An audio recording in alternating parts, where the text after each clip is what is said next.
오늘의 본문 말씀은 우리가 잘 아는 대로 야곱이 사랑하는 아들을 잃고 슬퍼하는 장면입니다. 우리가 가끔 뉴스를 보면 이러한 불의의 사고를 당하는 그러한 부모들을 볼 수 있게 됩니다. 우리가 잊을 수 없는 세월호 사건을 통해서도 우리가 보았습니다. 이미 여러 해가 지났지만 예전에 시랜드 사건이라는 것이 있었습니다.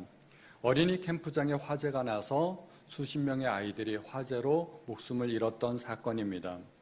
눈에 넣어도 아프지 않을 그런 금지옥엽 키웠던 아이들이 불의의 사고로 세상을 떠나게 되었을 때 그 부모들은 정신을 차릴 수가 없습니다. 자기 옷을 찢고 땅바닥을 뒹굴고 울부짖던 그런 모습들이 아직도 기억이 납니다. 어떤 어머니는 실신을 하기도 하였고 그 중에는 쌍둥이를 한꺼번에 잃었던 부모도 있었습니다. 또 어떤 부모는 조국에 대한 그런 분노와 배신감을 느끼고 영원히 한국을 떠나겠다고 하면서 주변 정리를 하고 외국으로 떠날 준비를 하는 부모도 있었던 것으로 기억합니다. 사랑하는 사람이 어디 자식뿐이겠습니까? 남편을 잃은 아내나 또는 아내를 잃은 남편도 마찬가지입니다. 사랑하는 사람을 잃었을 때 목 놓아 울부짖으며 자기도 따라가겠다고 그렇게 발버둥 치며 주변 사람들의 만류를 뿌리치는 모습을 우리가 심심치 않게 볼 수 있습니다. 사랑하는 사람을 잃은 것이 어디 사람들만의 일이겠습니까? 동물들도 그런 일들이 일어나는 것을 우리가 보게 됩니다. 금슬이 좋은 그런 암수 한 쌍이 잘 지내다가 한쪽이 먼저 가면 다른 한쪽도 밥도 먹지 않고 시름시름 앓다가 몇 달 뒤에 결국은 세상을 떠나게 된다는 이야기를 우리는 가끔 듣게 됩니다. 오늘 야곱의 이야기도 그렇습니다. 야곱에게는 12아들이 있었지만 그 중에 가장 사랑하는 아들은 요셉이었습니다. 그런데 요셉이 불의의 사고로 악한 짐승에게 잡아 먹혔다는 그런 소식을 듣게 됩니다. 야곱이 얼마나 슬펐을까요? 그것은 슬픔의 정도가 아니라 차라리 절규라고 표현을 해도 괜찮을 것입니다. 자기 옷을 찢고 굵은 배로 옷을 동이고 오래도록 애통하였다고 합니다. 사랑하는 부모의 당연한 모습일 것입니다. 삶의 의욕을 완전히 잃어버리고 그가 아들을 따라서 무덤으로 함께 내려가겠다고 몸부림치는 것도 결코 지나친 모습이 아니라 생각이 됩니다. 그런데 오늘 우리는 이 본문을 통해서 왜 야곱은 이런 슬픈 일을 당해야만 했을까? 왜 이런 정말 우리 인생에 겪어서는 안 되는 이런 불의의 사고를 야곱이 겪어야만 했는가 하는 것입니다. 그래서 오늘 본문의 사건을 우리가 주의 깊게 살펴보고 그 근본적인 원인이 무엇인지를 알아보고자 하는 것입니다. 물론 이 사건은 거짓입니다. 사실이 아닙니다. 요셉의 형들이 꾸며낸 이야기에 불과했습니다. 그러나 이 사건은 적어도 야곱에게는 사실이었습니다. 이것이 거짓인 줄 모르고 요셉의 형들이 꾸며낸 이야기라는 것을 모르는 야곱으로서는 이것이 현실일 수밖에 없고 사실일 수밖에 없었던 것입니다. 이 사건의 1차적인 원인은 아들들의 거짓말이었습니다. 그러나 왜 아들들은 이러한 거짓을 꾸며대서 야곱의 마음을 아프게 했을까요? 그것은 요셉에 대한 형들의 분노였습니다. 요셉은 형들에게 미움받을 만한 일이 적어도 3번은 있었습니다. 형들이 뭔가를 잘못했을 때 요셉은 형들의 잘못을 아버지에게 고자질했습니다. 요셉은 어린 나이에 철이 없어서 그랬겠거니 하고 생각할 수도 있는 것입니다. 그러나 야곱 편에서도 문제가 있었죠. 야곱은 요셉에게만 좋은 옷을 해 입혔습니다. 그리고 형들이 양치기를 하러 멀리 갔을 때도 요셉은 야곱의 곁에 있었습니다. 야곱이 요셉에게만 일을 시키지 않았던 것입니다. 게다가 요셉은 형들이 자기를 섬기게 된다는 꿈을 2번이나 꾸게 됩니다. 그런데 꿈을 주신 분은 바로 하나님이십니다. 그러므로 가뜩이나 요셉에게 미운 털을 박아놓고 있는 형들에게 하나님은 불을 지르신 것입니다. 그런데 이 모든 사건들의 불구하고 가장 근본적인 요인은 아버지의 편애였습니다. 요셉이 꿈을 꾸었어도, 그리고 형들의 잘못을 아버지에게 고자질을 했어도, 아버지 야곱이 요셉을 편애만 하지 않았더라도 그렇게 형들의 분노가 심하지는 않았을 것입니다. 그냥 철이 없어서 그랬겠거니 하고 그냥 넘어갈 수 있는 일도 아버지의 극단적인 편애로 말미암아 이 사건이 나타나게 되는 것입니다. 요셉의 형들이 요셉을 팔아넘기고 요셉이 죽은 것처럼 꾸몄던 그 극단적인 사건은 아버지 야곱의 편애로 말미암았던 것입니다. 왜 야곱은 요셉을 그렇게 편애했을까요? 본문에 보면 요셉은 야곱이 노년에 얻은 아들이기 때문에 그를 사랑하였다고 이야기합니다. 물론 노년에 얻은 아들이기 때문에 아들을 더 사랑할 수도 있습니다. 그러나 또 다른 원인이 있다는 것을 우리가 알아야 됩니다. 야곱에게는 4명의 아내들이 있었습니다. 그 4명의 아내들을 야곱이 똑같이 사랑했던 것이 아닙니다. 원래 결혼하려고 했던 것은 라헬이었습니다. 요셉은 바로 그 라헬의 소생이었던 것입니다. 야곱이 가장 사랑하는 아내 라헬의 아들이었기 때문에 요셉을 다른 형제들보다 더 사랑했던 것입니다. 얼마나 사랑했을까요? 창세기 32장에 보면 야곱이 야복강을 건너서 형 에서를 맞이하는 장면이 나옵니다. 형과 헤어진 지 무려 20년이 지났습니다. 그런데 형의 마음이 절대로 풀어지지 않았던 것 같습니다. 자기를 맞으러 400명의 군사들과 함께 온다는 소식을 듣게 됩니다.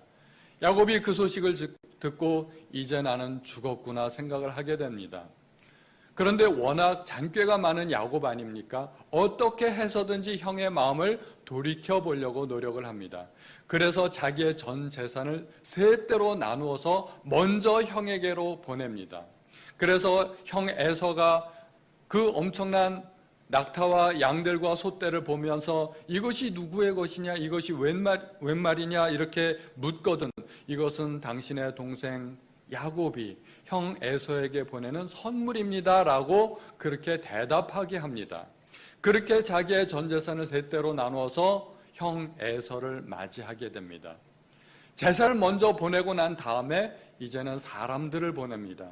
사람을 보내는데 사람도 순서를 정했습니다.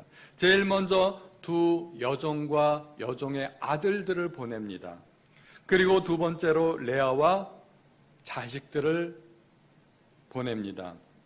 그리고 라헬과 요셉은 자기 뒤에 두었습니다. 이게 무슨 순서일까요? 좀 야박하게 이야기하자면 이것은 죽는 순서입니다. 400명의 군사들과 함께 온 형 에서가 자기를 그리고 자기와 함께한 모든 가족들을 치료할 때 가장 먼저 죽는 사람 그리고 나중에 죽는 사람 이 순서를 정했다는 것입니다. 그렇게 라헬과 요셉은 자기 뒤에 두고 나서 형이 혹시 자기를 죽이고 나면 라헬과 내 사랑하는 아들 요셉만큼은 살려두지 않을까 하는 그 생각에서 라헬과 요셉은 자기 뒤에 두었던 것입니다. 그토록 야곱은 라헬과 요셉을 자기의 생명보다 더 소중하게 생각했던 것입니다. 그런데 이러한 차별이 다른 형제들에게는 어떻게 느껴졌을까요? 아마 엄청난 배신감으로 그렇게 다가오지 않았을까 합니다. 그러므로 요셉에 대한 야곱의 편애는 그가 가장 사랑하는 아내 라헬의 소생이었기 때문이었던 것입니다. 야곱이 라헬을 그토록 사랑했더라면 왜 굳이 결혼을 4번이나 했을까요? 라헬하고만 결혼해도 충분하지 않았을까요? 그러나 그것은 야곱의 의지대로 된 것은 아닙니다. 우리가 잘 아는 대로 야곱은 처음에 라헬을 사랑했기 때문에 라헬과 결혼하려고 했습니다. 그러나 정작 결혼식 때는 외삼촌이 그 사기 결혼으로 말미암아 어쩔 수 없이 레아와 결혼을 했고 그 다음에 아내들의 자식 낳기 경쟁으로 말미암아 또 그 종들과 결혼을 하고 어쩔 수 없이 그렇게 4명의 아내가 생기게 되었던 것입니다. 그러므로 야곱 가정의 불행의 원인은 야곱이 당했던 그 사기 결혼식 때문이라고 말할 수도 있습니다.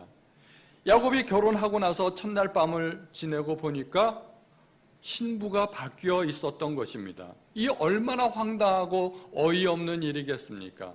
무려 7년 동안을 낮의 더위와 밤의 추위를 무릅쓰고 열심히 일을 했는데 정작 결혼식을 하고 보니까 자기가 결혼하기 원했던 그 아내가 아니더라는 것입니다. 말할 수 없는 황당함과 분노가 치밀어 올랐을 것입니다. 야곱의 일생에 자기가 당했던 가장 황당한 사건을 뽑으라면 바로 이 사건일 것입니다. 야곱이 이렇게 사기 결혼을 당한 것은 그가 정당하게 축복받는 결혼을 하지 못했기 때문이라고 생각이 됩니다. 만약에 야곱이 부모님을 모시고 자기가 사랑하는 모든 가족들과 함께 온 가족의 축복 속에 그렇게 결혼을 했더라면 이런 사기극은 일어나지 않았을 것입니다. 그러나 야곱은 목숨을 구하기 위해 말리타양으로 도망한 신세이고 자기 목숨을 오직 외삼촌에게만 의탁한 처지입니다. 결혼도 자기 마음대로 못하고 외삼촌의 갑질을 그대로 당할 수밖에 없었던 것입니다. 그러면 야곱은 왜 그렇게 멀리 외삼촌에게 피난을 해야만 했을까요?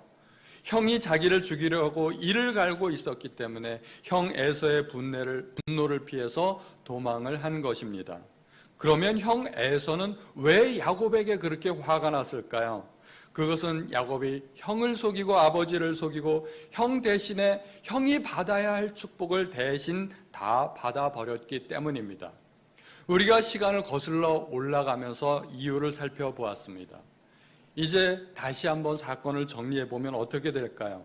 야곱이 형과 아버지를 속인 사건 때문에 형을 피해서 도망가야만 했고 또 도망갈 곳이 라반 외삼촌 한 명밖에는 없었고 거기에 가서는 어쩔 수 없이 라반에게 갑질을 당해야 했고 사기 결혼을 당해야만 했었습니다. 어쩔 수 없이 4명의 아내들을 두어야 했고 또 많은 자식들을 두어야만 했고 그 가운데 요셉을 사랑하다 보니 결국은 사랑하는 자식을 잃어버리는 오늘 본문의 슬픔까지 이르게 되었다는 것입니다.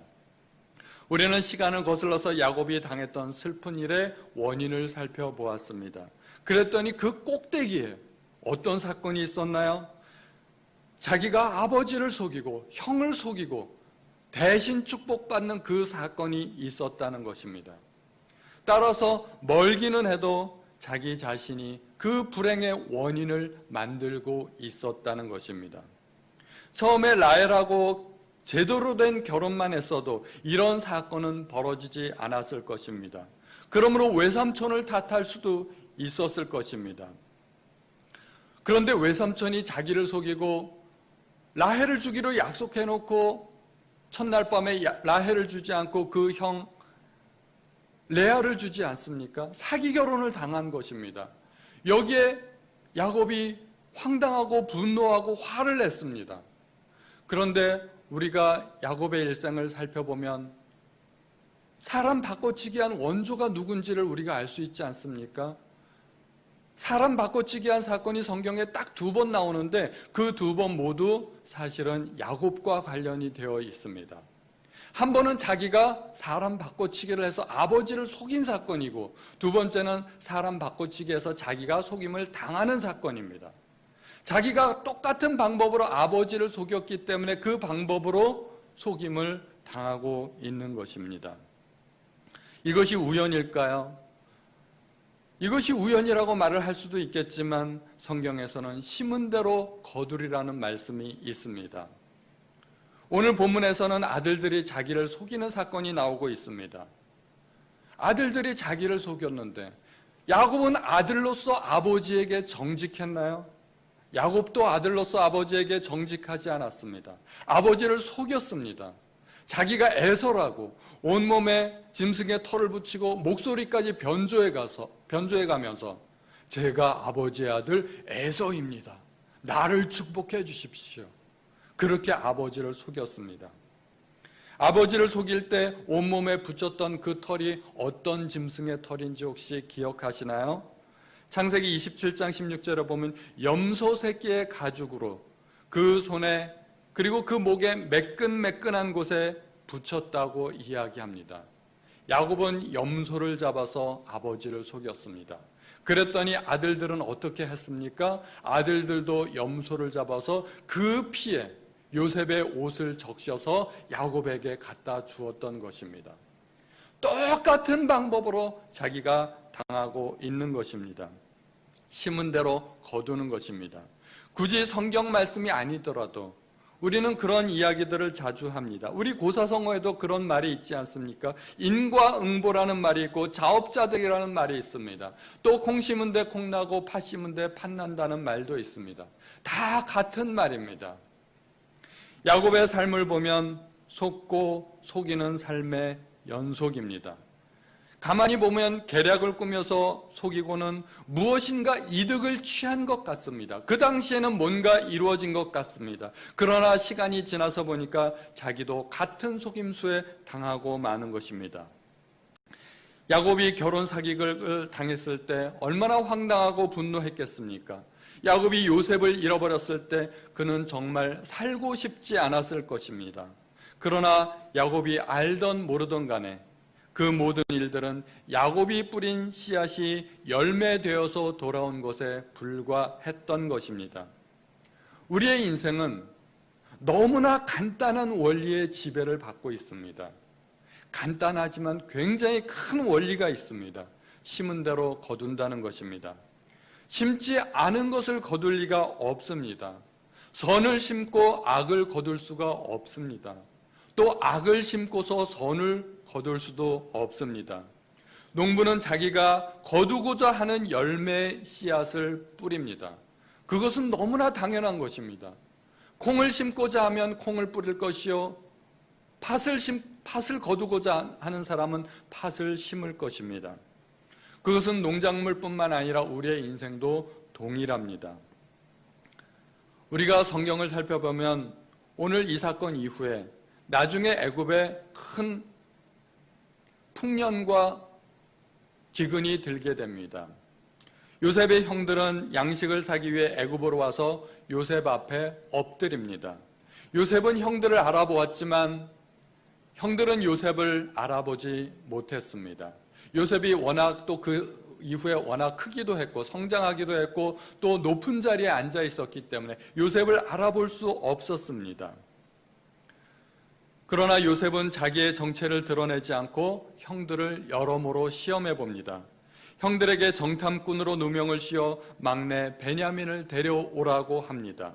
그리고 인질로 한 명을 잡아둡니다. 그때 형들이 서로 나누는 이야기가 있습니다.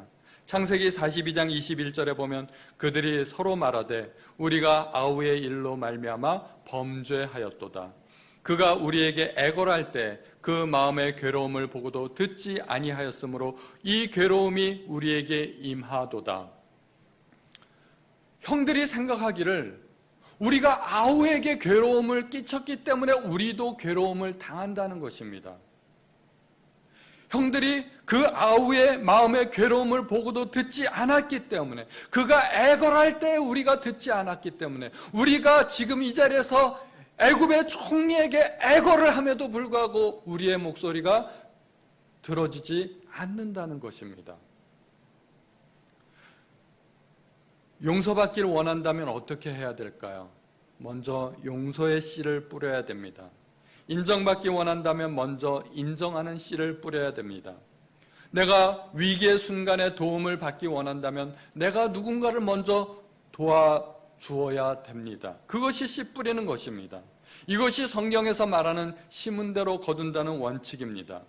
누군가 나에게 잘못하고 나에게 손해를 끼쳤을 때, 나에게 상처를 주었을 때 우리는 용서하고 싶지 않습니다. 그러나 내가 남을 용서하지 못하고 복수한다면 나도 언젠가 피치 못한 실수를 저질렀을 때 나도 동일하게 용서받기 힘들다는 사실을 우리는 알아야 됩니다. 도저히 용서되지 않는 어떤 사람이 있나요? 나중에 용서받기 위해서라도, 내가 용서받기 위해서라도 그 사람을 용서해야 된다는 것입니다. 용서의 쿠폰을 하나 받아놓는 것입니다. 적금 드는 것이라고 그렇게 생각해야 됩니다.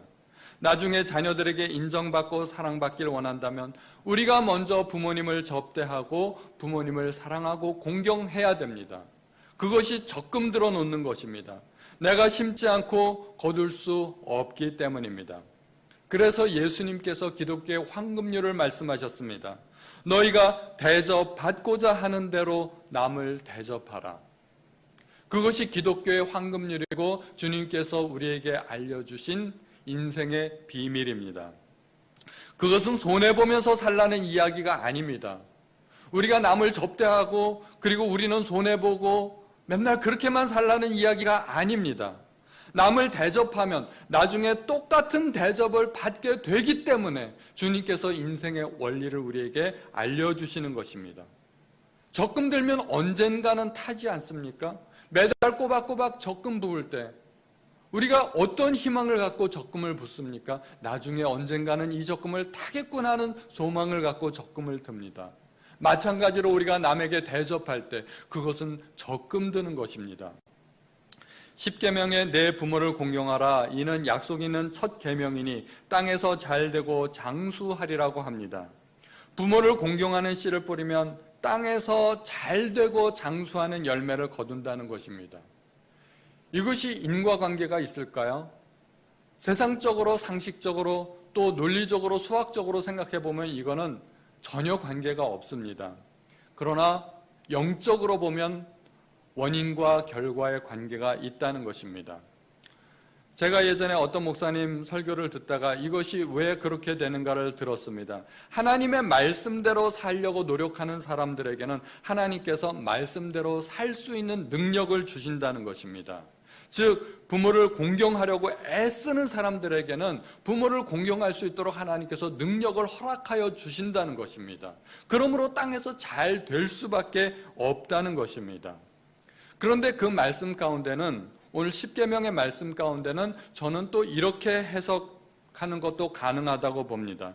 부모를 공경하면 자녀들이 보고 배우지 않겠습니까? 그러면 내가 늙었을 때 자녀들도 그대로 보고 배운 대로 우리에게 되갚아 줄 거라는 것입니다.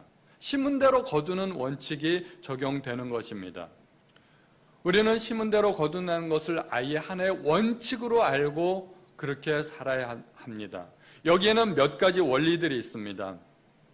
우리가 거두기를 원하는 열매가 있다면 첫 번째, 먼저 심어야 됩니다. 열매를 거두고 나중에 심는 것은 없습니다. 먼저 심어야 나중에 거두게 됩니다. 두 번째, 많이 심는 사람이 많이 거두게 됩니다. 이것도 원칙입니다. 그리고 거두기까지는 시간이 많이 걸립니다. 시간이 걸린다는 것을 우리가 반드시 기억해야 됩니다. 그리고 네 번째, 심는다고 다 거두는 것은 아닙니다. 때때로는 실패하는 경우도 있다는 것을 알아야 됩니다. 그러나 다섯 번째, 심는 것에 비하여 거두는 것은 훨씬 더 많다는 것을 알아야 됩니다. 그래서 실패를 무릅쓰고 심는 것입니다. 이것이 심고 거두는 원리입니다. 그러나 가장 중요한 원리가 있습니다. 가장 중요한 원리는 내가 심고 싶은 것을 심는 것이 아니라 내가 거두고 싶은 것을 심어야 된다는 것입니다. 우리는 과거에 뿌린 씨앗의 열매를 오늘날 거두면서 살아갑니다. 내가 원하든 원치 않든 나의 소원과는 상관없습니다. 어쩔 수 없이 거두게 되어 있습니다. 야곱도 그렇습니다.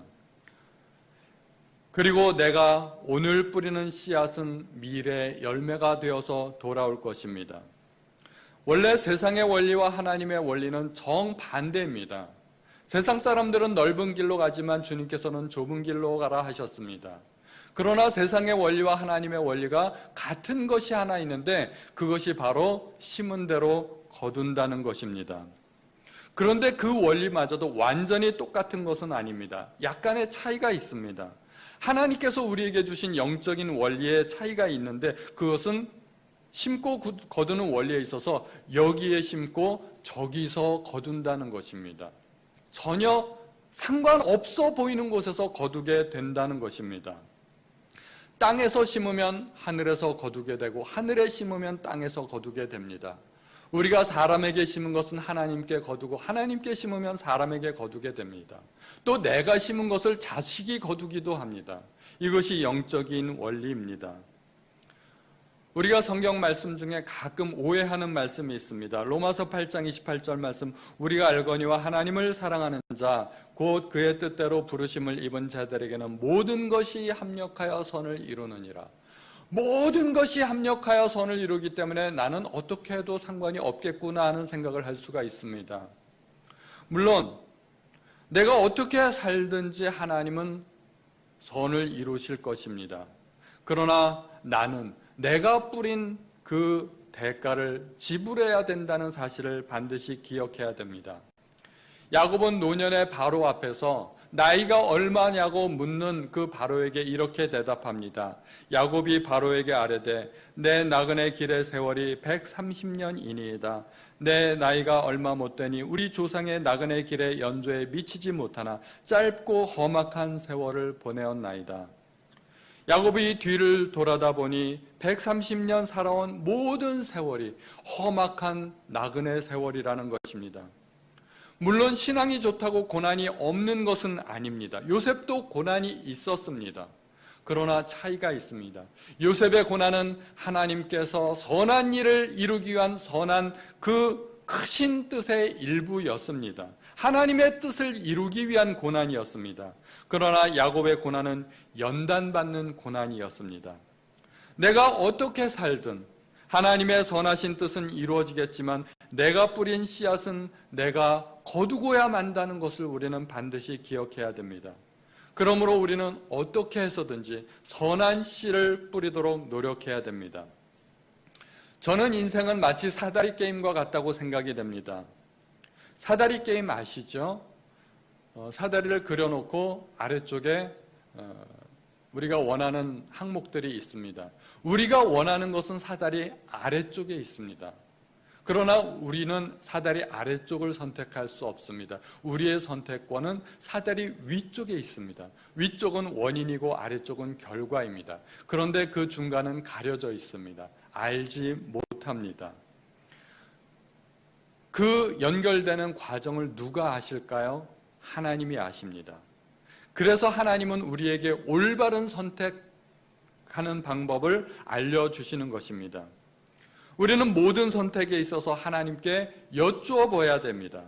지난 금요예배 때도 우리 선교사님께서 최희철 선교사님께서 오셔서 예수를 주로 섬긴다면 가장 먼저 해야 될 일이 뭐라고 하셨습니까? 여쭤봐야 된다고. 하나님 앞에 질문해야 된다고. 주님, 제가 어떻게 해야 될까요? 그것이 종의 첫 번째 자세라는 것입니다. 예를 들어서 야곱을 한번 볼까요? 야곱은 요셉을 사랑했기 때문에 요셉에게 채색 옷을 입혀 주었습니다. 형들은 입을 수 없었던 그 고급 옷을 자기의 사랑하는 아들에게만 지어 입혀 주었던 것입니다. 그러나 그것은 사실 옳지 않은 선택이었습니다. 그 때문에 요셉은 형들에게 미움을 받았고 죽을 뻔했고 애굽의 노예로 팔려갔던 것입니다. 하나님의 방법은 다릅니다. 하나님도 요셉을 사랑했습니다. 그러나 하나님은 요셉에게 채색 옷을 입혀주는 그런 방법을 선택하지 않으셨습니다. 하나님은 요셉을 사랑하셨기 때문에 요셉을 위하여 요셉 주변의 사람들이 복을 받게 해주셨습니다. 요셉을 통하여 보디발이 복을 받았고 간수장이 복을 받았습니다. 그리고 나아가서 바로가 복을 받았습니다. 그래서 요셉은 주변의 모든 사람들에게 사랑받고 인정받는 사람이 되었습니다. 요셉이 직접 복을 받지 않고 요셉의 주변 사람들이 복을 받았다고 해서 요셉이 손해봤을까요? 절대 그렇지 않았습니다. 요셉은 보디발의 집에서도 가장 높은 사람이 되었고 애굽에서도 가장 높은 사람이 되었습니다. 요셉이 주인 여자의 유혹을 받았을 때 요셉은 이렇게 이야기합니다. 이 집에는 나보다 큰 이가 없으며 주인이 아무것도 내게 금하지 아니었어도 금한 것은 당신뿐이니 이 집에서 가장 큰 사람이 나라는 것입니다. 나보다 큰 이가 없다는 것입니다. 물론 주인은 제외입니다. 주인은 제외하고 이 집에는 내가 가장 큰 사람이다. 누가 그렇게 만들어 주었을까요? 하나님이 만들어 주셨습니다. 또 바로가 요셉을 애굽의 총리로 세웠을 때도 바로는 이렇게 이야기합니다. 너는 내 집을 다스리라. 내 백성이 다 내 명령에 복종하려니 내가 너보다 높은 것은 내 왕좌뿐이니라.